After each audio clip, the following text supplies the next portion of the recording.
இன்னைக்கு நம்ம சேனல்ல வெயில் காலத்துக்கு ஏற்ற குளிர்ச்சியான 2 சம்மர் ட்ரிங்க்ஸ் தான் பார்க்க போறோம். வாங்க வீடியோக்குள்ள போகலாம்.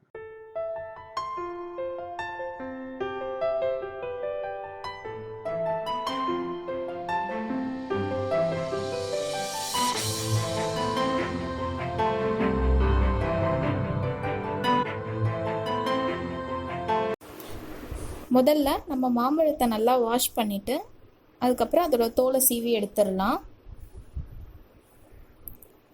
நீங்கள் நார்மலாக கத்தி வச்சு தோலை சீவுறதை விட இந்த மாதிரி ஒரு பீலர் வச்சு நீங்கள் எடுக்கும்போது உங்களுக்கு ரொம்ப சுலபமாக அந்த தோலை வந்து எடுத்துட முடியும்.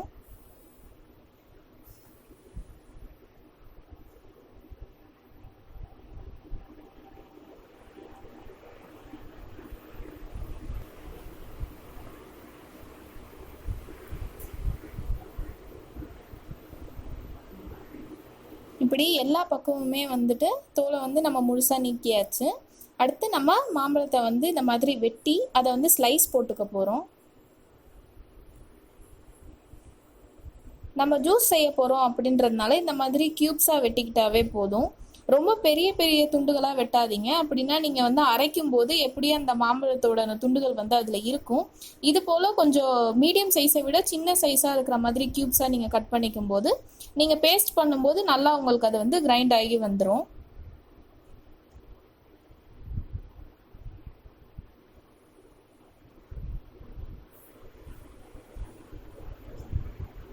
இப்போ நம்ம வெட்டி வச்சிருந்த மாம்பழ துண்டுகளை ஒரு மிக்சி ஜாரில் ட்ரான்ஸ்ஃபர் பண்ணிடலாம்.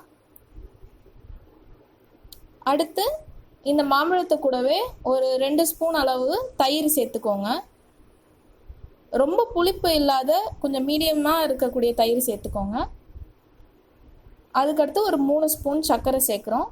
சர்க்கரையோட அளவு வந்து மாம்பழத்தோட இனிப்பை பொறுத்தது. இப்போ நம்ம இதை வந்து ஒரு மிக்சி ஜாரில் போட்டு நல்லா அரைச்சிக்கலாம்.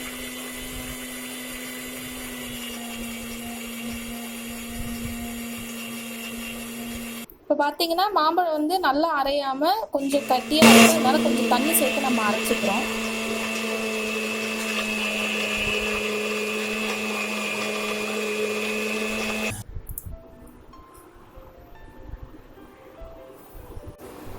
ஸோ அவ்வளோதான் ஃப்ரெண்ட்ஸ், நம்மளோட சுவையான மாம்பழ லஸ்ஸி ரெடி ஆயிருச்சு. நீங்களும் இதை உங்கள் வீட்டில் கண்டிப்பாக ட்ரை பண்ணி டேஸ்ட் பண்ணி பாருங்கள்.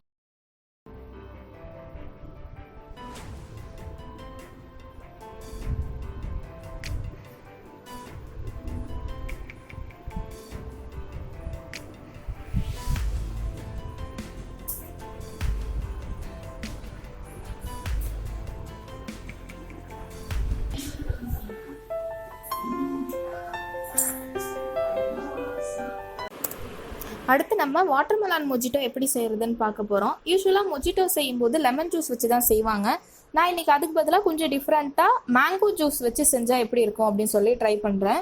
உங்ககிட்ட சப்போஸ் மேங்கோ ஜூஸ் இல்லைன்னா நீங்கள் லெமன் ஜூஸே சேர்த்து செய்யலாம். இப்போ முதல்ல நம்ம வெட்டி வச்சுருக்க தர்பூசணி பழங்களை வந்து ஒரு பாத்திரத்தில் போட்டுருவோம். அது கூடவே 2 புதினா இலையும் சேர்த்துக்கிறோம்.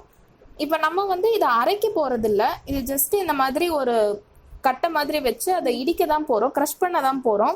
ஏன்னா நம்ம வந்து இதை பேஸ்ட்டாக ஆக்க போகிறது கிடையாது. கொஞ்சம் வந்துட்டு நீங்கள் கடிச்சு சாப்பிட்ற மாதிரி கொஞ்சம் க்ரன்ச்சியாகவும் இருக்கணும். அதுக்கடுத்து இது கூட தேவையான அளவு சுகரும் சேர்த்து நல்லா இது போல் இடித்து வச்சுக்கோங்க. அடுத்து நம்ம என்ன பண்ண போகிறோம்னா முதல் ஒரு லேயராக வந்து மின்ட்டு போட்டுக்கிறோம். அந்த மின்ட்டு கூடவே மேலே வந்து நம்ம எடுத்து வச்சுருக்க மாம்பழம் ஜூஸையும் சேர்த்துக்கலாம்.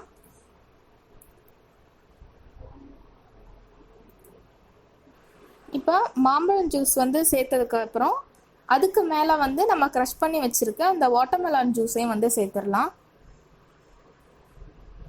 இந்த வெயிலுக்கு நார்மலாகவே நமக்கு ரொம்ப வாட்டர் கண்டென்ட் அதிகமாக இருக்காது, ரொம்ப ட்ரையாக இருக்கிற மாதிரி ஃபீல் பண்ணுவோம். அந்த டைமில் வந்து நீங்கள் தர்பூசணி பழம் ஜூஸ் எடுத்துக்கிட்டீங்க அப்படின்னா உங்களுக்கு ரொம்பவே நல்லா தாகம் தீர்ந்த மாதிரி இருக்கும். நீங்களும் இந்த சம்மரில் கண்டிப்பாக இந்த 2 ஜூஸையுமே ட்ரை பண்ணி பாருங்கள், உங்களுக்கு கண்டிப்பாக பிடிக்கும். உங்களுக்கு இந்த வீடியோ பிடிச்சிருந்ததுன்னா இந்த சேனலை மறக்காமல் சப்ஸ்கிரைப் பண்ணுங்கள். கூடவே பக்கத்தில் இருக்க பெல் ஐக்கானையும் கிளிக் பண்ணுங்கள். அப்போ தான் என்னோடய அப்கமிங் வீடியோஸ் தவறாமல் உங்களை வந்து சேரும்.